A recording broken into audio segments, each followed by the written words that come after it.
What's up? Welcome to Everything You Love, episode 27.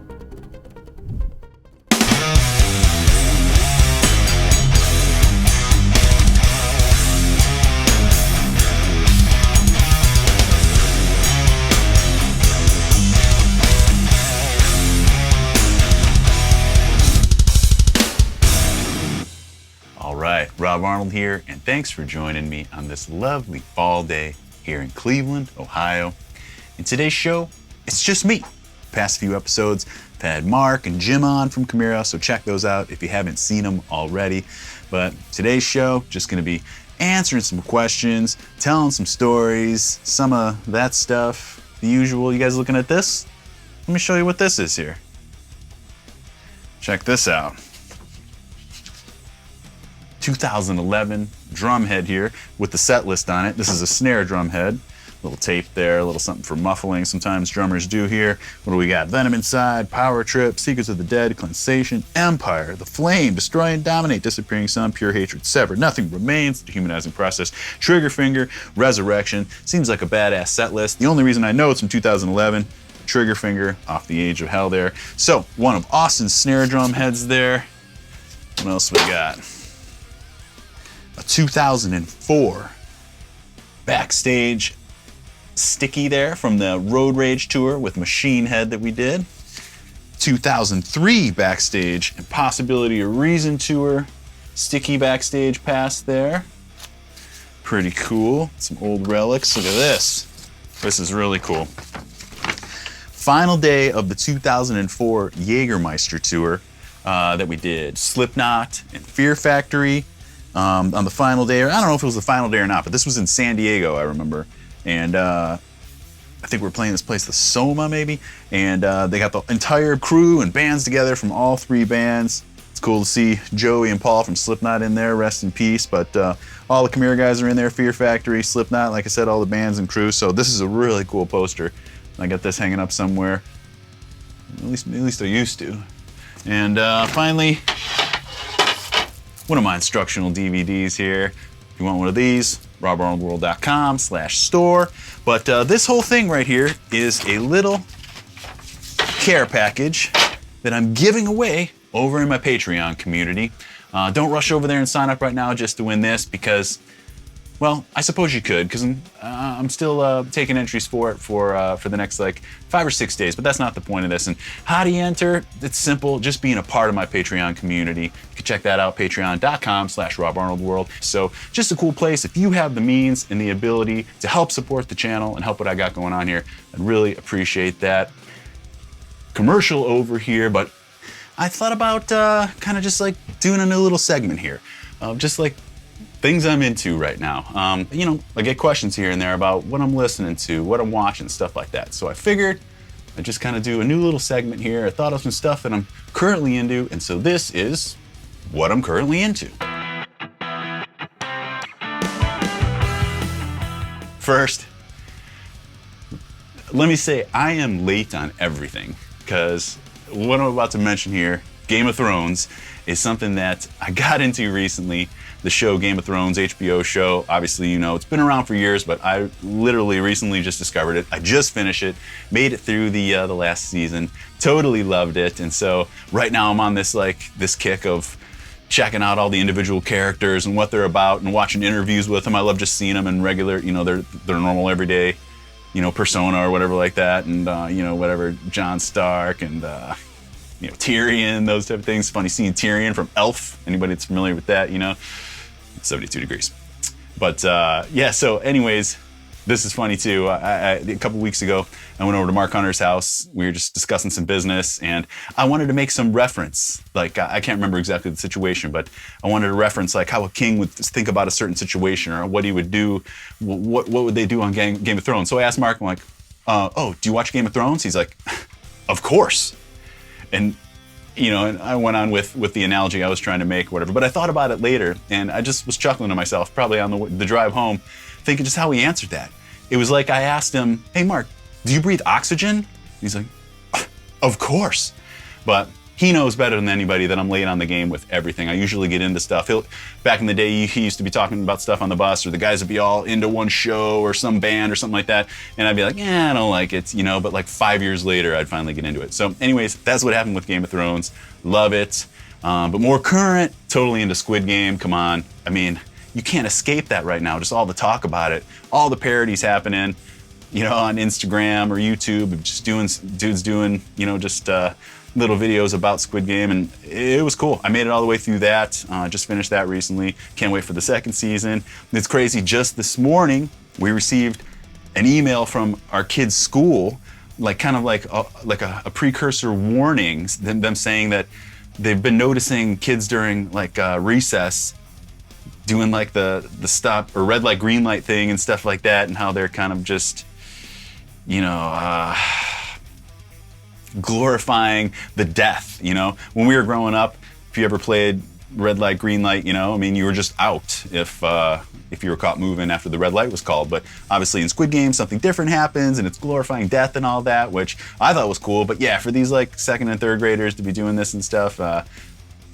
yeah, I mean, as a parent, yeah, I suppose you have to be a little concerned about that. So anyways, they were just letting us know about that. But it's just crazy how this Squid Game thing has just made its way into everything. If you haven't seen it, I recommend checking that out. Another cool one. I'm not here to just recommend a bunch of shows, but just telling you what I'm into right now. My wife and I are watching Manifest, cool show about this flight that just disappears mid-flight for 5 years, comes back. None of the people have aged. It just shows up again. They have no idea that they disappeared for 5 years, but their families have all buried them and moved on and everything like that. Just a really crazy, just kind of cool concept. Definitely gets in your head. You start thinking about certain things, so we're enjoying that. I think we're deep into season 2 right now. Maybe there's 3 seasons of that or something. What else? The NBA season. I won't go too far into that because not everybody's an NBA fan, but for my fellow ballers out there, so glad the NBA season's back. Totally stoked. Lakers, got to be excited about them. The Nets, come on. You know, it's gonna be great. Is Giannis gonna do it again? What's Phoenix gonna do? Not much about my Cavs. You know, a couple good moves, but still, they're not contenders yet. Not until LeBron comes back. Let's see. Another thing, dude, I'm on TikTok now. Here's another thing I'm totally late on. I said I would never get into TikTok. I also said that about Instagram. I said that about Facebook. I said that about Twitter back in the day. I can remember like coming onto Twitter for the first time in like 2013. After I'd said, I'm not getting into any of those, you know, things or whatever. But I did, and I finally get into it. So anyways, I finally just got into TikTok. I thought it'd be a cool place to, for a lot of these all my YouTube stuff, you know, I make little kind of like short trailers just for like Instagram and Facebook, like little 30-second, 60-second segments that show like little clips, you know, just like a trailer. Like, hey, if you like the look of this, I'm working on this guitar in this video, come check out Quick Riffs number 12, or come check out Everything You Love number 26 if you want to see Jim, or stuff like that. So anyways, I spend time making these little short trailers and stuff, and I put them on Instagram. They're there for a day and forgotten about for forever. So I just kind of have been loading those into TikTok for anybody that wants to see those and get, you know, turned on to what I'm doing over on YouTube. Or for all the new people on YouTube, thanks for signing up, thanks for subscribing here, but maybe you don't know about a lot of my past videos and stuff like that. So it's kind of a cool place right now where I'm just compiling all my old videos. That's what I'm doing with my own channel. Come check that out. Follow me over tiktok.com/@RobArnoldWorld. If you want to see that. But man, I'm actually really enjoying TikTok. I think it's like different than like Instagram and stuff. As you're just going through the feed, it's just this like absolutely random wealth of information. I'm sure everybody's feed's different, but my stuff's all like coming up as like, you know, tips about tools and like, you know, I don't know, car cleaning tips, and dudes that are like raising huge turtles in their backyards, and all sorts of cool people that have mountain lions at home, or just all sorts of crazy stuff. You just have no idea what's going to be next. Great cooking stuff. I love cooking. So really cool. I'm just really enjoying that. Never thought I would, but yeah, I'm over there now. If you want to come check me out, maybe something new you see, maybe not. Maybe it'll become more of it. I don't know. Let's see. Finally, Metallica. Man, they're doing cool stuff right now. Obviously, most of you know, I mean, this is kind of, I guess, older news now, but they're celebrating the 30th anniversary of the Black Album, and they put out this big box set. So let's check that out here. So yeah, we're just here at Metallica.com. Haven't been here in a long time, but there's this big 30th anniversary box set. which isn't really the reason why I'm talking about this, but I'll get to that in a sec. But let's just check this out. Look at that. This is everything you get. So cool. Dude, come on. That photo is just insane. I don't know how well you can see it there, but James there and just crazy. But you get all this stuff. I'm going to be honest with you. None of this stuff really appeals to me, and it's cool to glance at, but I wouldn't get this just personally because I'm just not like a collector. I'm not really into these big box set type of things, whatever, you know. The music is what I'm all about, but obviously I know tons of people like a lot of this collector stuff, so this looks awesome. Looks like just a ton of material, which they always do. Metallica delivers so freaking hard. Just seeing these CDs just puts me back in a place of 91, 92 in that era. I was probably 12 years old and just getting a CD in one of those long black boxes. You remember those things? When a CD used to come in that, but just seeing these brings back awesome memories. Jason, what's up? Look at that. He's got to be proud of that. Very cool. Videos. More cool stuff there. I used to have this shirt. Sold Enter Sandman shirt when I was a kid, probably like 7th, 8th grade. Merch. Ooh, I like this long sleeve. That's tight. Hey, Christmas is coming up. I'm a medium. All right. So, this is the reason that I started mentioning this, the Metallica podcast. If you guys haven't checked that out, I recommend you do. I think it's maybe on episode 8 or something right now. Let's actually bring that up. Yeah. Right here, episode 8. So, just to bring it back a bit, when the Black Album came out, shortly thereafter, or right surrounding the release, they released this VHS box set thing or video set called The Year and a Half of the Life of Metallica, which I know tons of you have seen. But that thing, me, Mark, Jim, back in the day before we knew each other, studied that thing big time. We just learned so much about the studio, about Metallica. Just that whole thing, that video is awesome. I would love to watch it again right now. Got it on DVD, of course, now.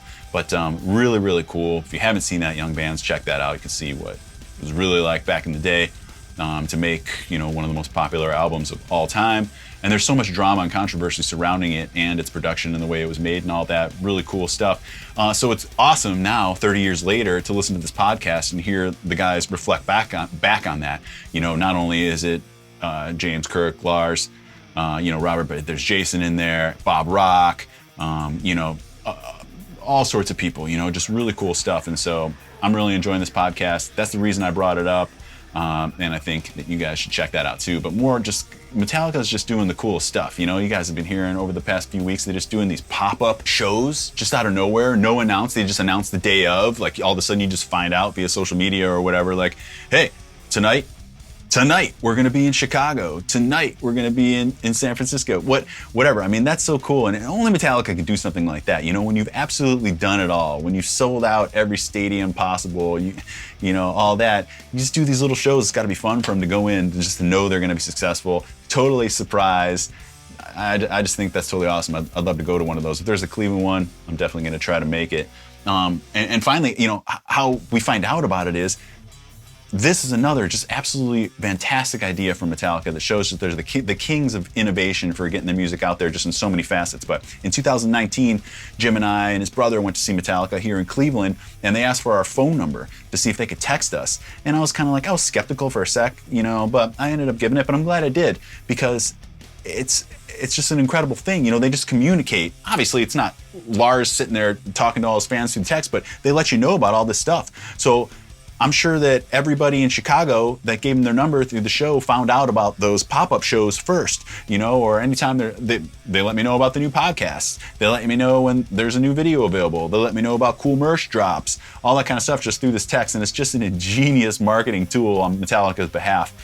So just kudos to those guys, such innovators, leaders, and obviously the dopest music around that has inspired so many of us in so many ways. My favorite band ever. Yeah. So that's going to do it for what I'm into right now. I'm sure there are many comments flying around about all that. Game of Thrones, what you guys think about Squid Game, all that kind of stuff. So start the conversation below in the comment section, and let's do it. And with that, let's get into some questions. Okay, first question here from Aaron Kamath. Hey Rob, greetings from the UK. Got a question for you about guitar recording in Chimaira. Did you and Matt always both record rhythm guitar parts for every song? Or did you switch up players between songs or even parts of a song? I see that in the Dehumanizing Process and Resurrection documentaries that you were both recording rhythm guitar parts, but generally, at least in my experience recording, it's often the way that one guitar player records all the rhythm parts for a song, usually because it's tighter to do it that way. Love the channel and content, love that you're keeping the Chimaira name alive, and here's hoping we see you boys in action again one day. Thank you so much, Aaron. Glad you're loving the channel, man. Appreciate your support, everybody's support. Appreciate you guys tuning in. And I hope too, that hopefully you see something again from Chimaira. But to answer your question, it kind of evolved over the years. From my recollection, let's just start with the impossibility reason.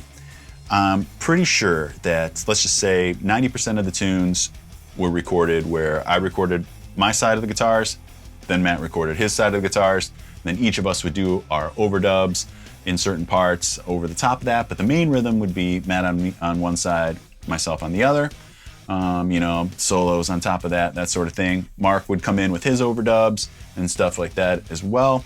Self-titled, I would say we did the same thing.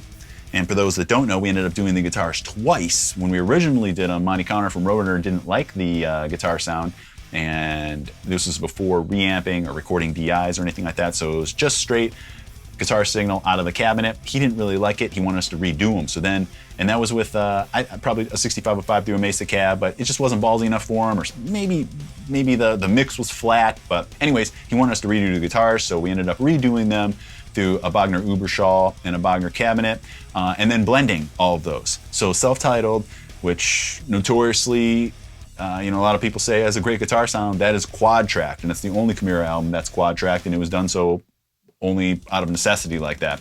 But I'm glad we did, I'm super happy with that guitar tone too, but I'm happy with the guitar tone on all our records. So I don't really think that everything needs to be quad tracked. But from there, I would say we moved into, starting with Resurrection on, we started more of a thing where whoever was kind of better at the song, or whoever had the main idea for the song, like if I wrote most of the riffs for the song, I would record the song. Matt would still do his overdubs, but I would do the left and right, based on what you said, which we started agreeing with, that one guitarist would be tighter playing all the parts and everything would turn out tighter. Now there's the argument that different performances, different amps, and things like that, when combined, create the bigger guitar sounds, but the flip side of that is precision and synchronization between one guitar player playing both parts and all the little innuendos and all the little stylistic things and everything that one guitar player does will line up better on the left and the right side if one guitarist does it. So we started from there on out kind of doing like that. Again, each guitarist would kind of choose their songs that they're gonna do. They'd do the overdubs on the other guy's songs that he was recording that he needed to. So it's just kind of a process that evolved over the years. And if I had to record again right now, I would probably go with the method of one guitarist recording each song rather than two guys each doing their own side on the song for tightness reasons. Next one from I Want the Moon Back. I haven't asked these questions as I didn't know where it was appropriate, but as it was you and Mark on this video, it might just work. A few questions. How do you build up speed, strength, and stamina on your downpicking? When writing riffs, how do you tune in your "this is a good riff, this is shit, let's see what you guys think" filter? I've always dismissed everything I've written. Mark's lyrics, some of his stuff, the flame is pretty out there. Did you ever have to say too much? Or I ever have to say, this is too much? I'm guessing, yeah. Will you ever do a playthrough of the heart of it all? I think it ticks a lot of fun boxes. Cheers, John. Brilliant video as always. Thank you, John. So let's see. I'm just gonna kind of go one by one here. How do you build up speed, strength, and stamina on your downpicking? Couple things. First, it's simple. I think that if you're interested in downpicking, you must be a Metallica fan. As you know, James is just the king of the downpick. So do what I did. Learn those old Metallica songs. If you can master Battery and Dyer's Eve and the end of Sanitarium, and the list goes on and on.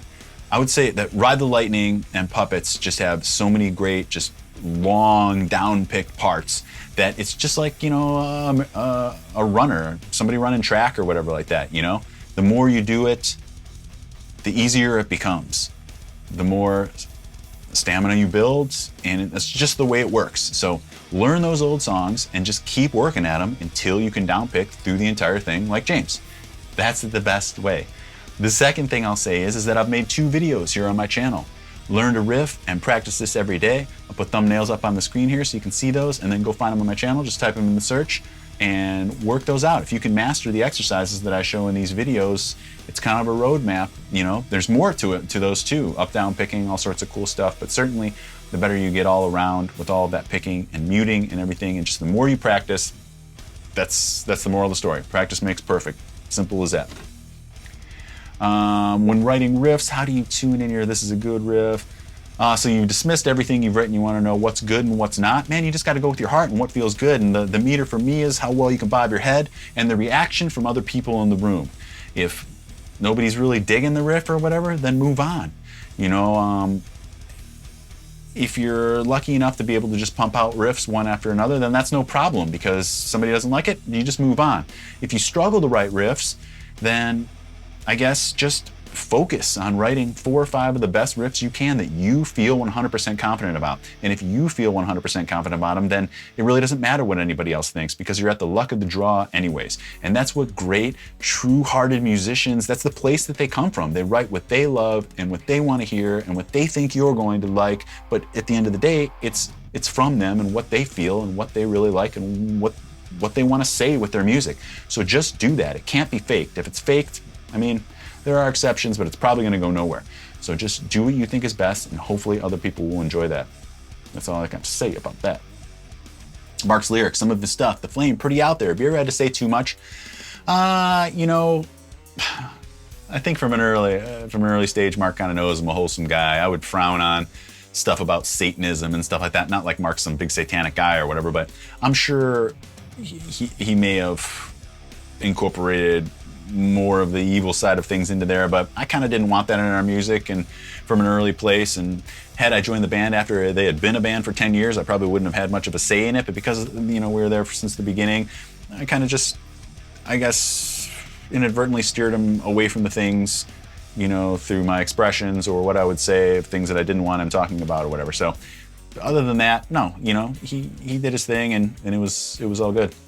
And then go on, you know, a few years later as I'm playing with Barnes, Chris Barnes is 6 feet under. I mean, what's he singing about? I just kind of, you know, had to ignore that. And, you know, what I do love is I love the way those lyrics and patterns and how Barnes sounds. That to me, I just absolutely love it. The actual lyrical content, I just don't, you know, I just don't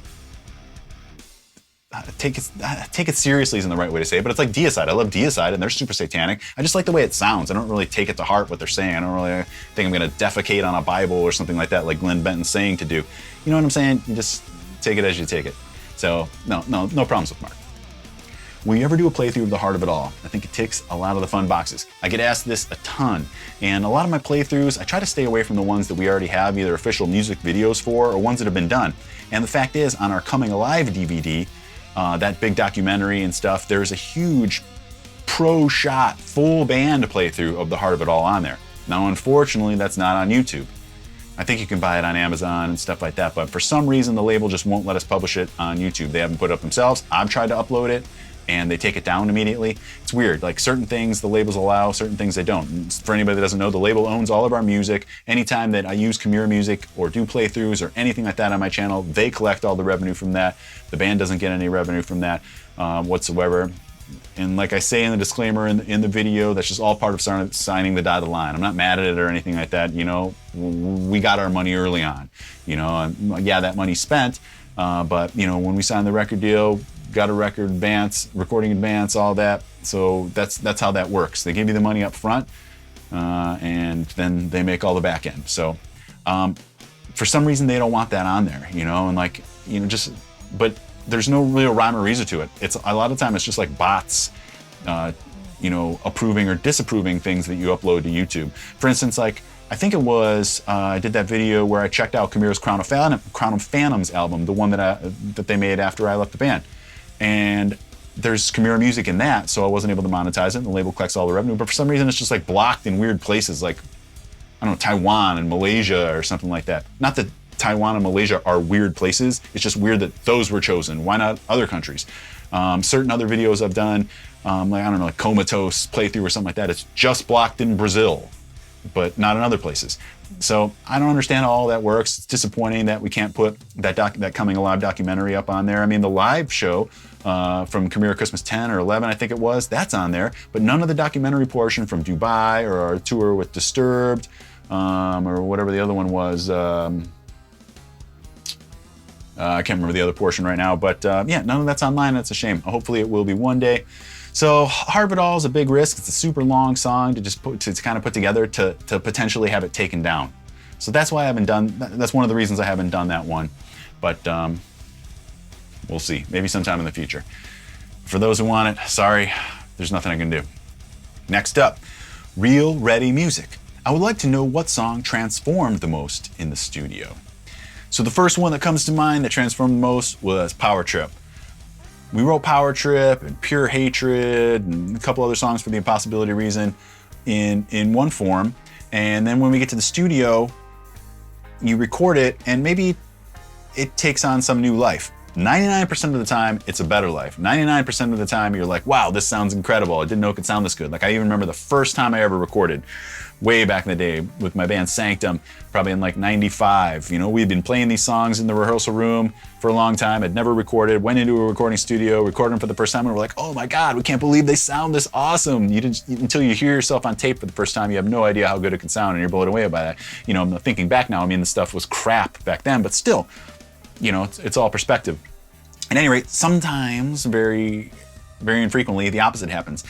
I don't remember the exact circumstances, but I want to say that perhaps Power Trip just didn't turn out the way we did. So from my recollection, there was one night we all left the studio, but Mark stayed behind and just worked with Ben Schigel, the producer, and they kind of just rewrote the riffs over the same song that we had written. So the drums didn't change, and I think they just kind of rearranged some things and switched up some of the riffs. So there's kind of like, in my opinion, some clashing parts, like the chorus, I will not let you in, where he says, I will not, na, na, na. So the drums are going like that kind of beat, but the riff is doing a triplet, dun dun dun dun dun dun dun. So it's kind of like it's kind of like they don't work. That's not what Arnold would have played. If Mark would have first played the riff, dun dun dun dun, dun, Arnold probably would have matched that. But instead, he's doing the beat. I'm only saying this because you can go back and listen. He's doing a beat to a riff that used to be there. So at any rate, we came in the next morning after those guys had spent some time rearranging the tune or whatever, and we were like, yeah, this is badass. And it just kind of just transformed. And that wasn't even something I was part of, you know, because it happened while I wasn't there. Mark laid down his lyrics, and it ended up becoming one of our most popular tunes. So, you know, just sometimes cool things happen for the better. They also happen for the worse sometimes. I don't have a specific example at the moment, but there you are. Finally, last one here from Trevor Phillips. Hey Rob, couple of questions for everything you love. Can you listen to any of your own material, that being solo stuff, The Elite, Chimaira, with a decent level of third-person perspective enjoyment? Like how you'd enjoy other bands? Or does knowing that you had to go through the writing and recording process take some level of enjoyment away? And secondly, how are you finding being a YouTuber? Hope you're enjoying it. The content is top-notch. Thanks so much, Trevor. Appreciate you saying that, man. That means a lot to me. And do I listen to my own material and stuff like that? It kind of reminds me of Jason Newsted, you know, always wearing a Metallica shirt on stage. As a kid, I thought that was badass. But growing up, you know, being in bands and stuff, you kind of hear that that's a faux pas. Like for some reason, you're not supposed to wear your own shirts, but I never bought into that. I would. I don't know why I didn't, I guess. I don't know. But at any rate, I think that's awesome, you know? I see Slayer wearing Slayer shirts, Sepultura wearing Sepultura shirts. Man, you're proud of your music. And that's the point of it. Yes, I listen to my own music. Do I sit there and just like put it on when I'm just trying to like jam out some music? Not like that, but in a different way. The fact is, I really don't even really listen to a lot of music for enjoyment because I just don't have time. The most music I listen to is when I'm actually like kind of studying, in a sense, listening to mixes I'm working on, listening to skeletons of songs to improve their arrangement. So I'm always kind of working as I'm listening to music, but I think that at the end of the day, as I kind of said before about something else, every musician is writing what they like to hear. So I don't think there's anything wrong with listening to your own music. Because have you ever known of an artist or anything to create music that they don't like, that they hate or something like that, you know? Unless you're just like a hired gun playing someone else's music, I'm pretty sure you enjoy playing the music that you're playing. And so when you're writing music and recording music, it's what you feel most proud of. It's the music that you've created, that you love and want people to hear. So of course you enjoy hearing it. And then it gets even better when you hear the full production put together, when your dream becomes a reality and it sounds amazing on CD or on, you know, it's streaming somewhere or whatever, and you're proud of it and you hear interaction and positive feedback from people. That's awesome. So only once in a while, if I really have time, maybe I'm on some long drive or something like that, and I'll check out something new that I just put out or whatever, which hasn't been for a while. Well, let's say like, you know, the last full-length CD I put out was The Elite's Total Destruction in 2018.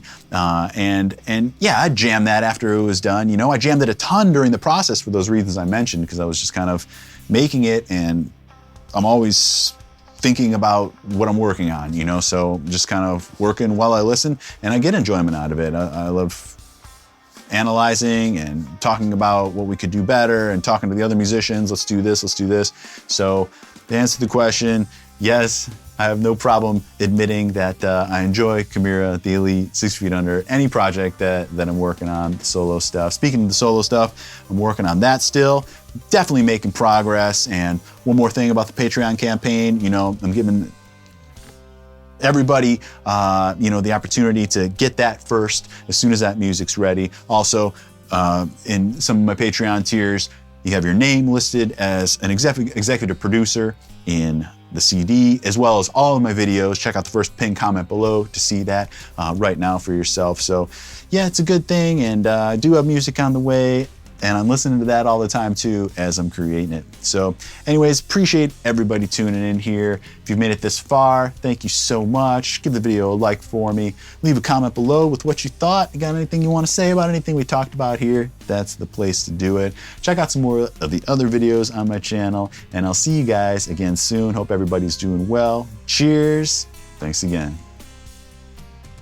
Hey everybody, thanks for watching. Before you go, click on one of these videos here. Check out some more of what my channel has to offer. Tons of stuff are also in the video description below. Links to things that I have available that you can check out, as well as some of my favorite playlists from here on my YouTube channel.